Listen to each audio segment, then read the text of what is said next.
Hello सांग माने समस्त को नमस्कार जुहार मुई अनंग आपण मान के स्वागत करुचे मोर आ गोटे मिनी ब्लॉग रे।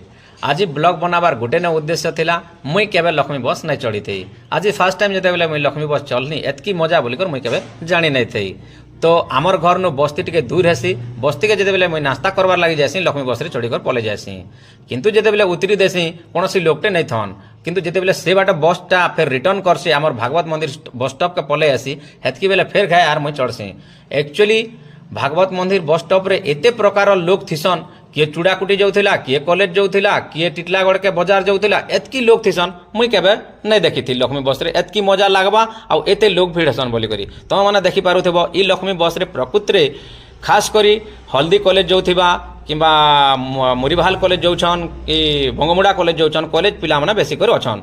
तो सरकार के मुई बहुत बहुत मोर तरफ रु धन्यवाद जे ई भलिया थिंकिंग रखी कर जेन बसटा लक्ष्मी बस देइछन छुआ पिलार लागि बहुत सुविधा होउछे।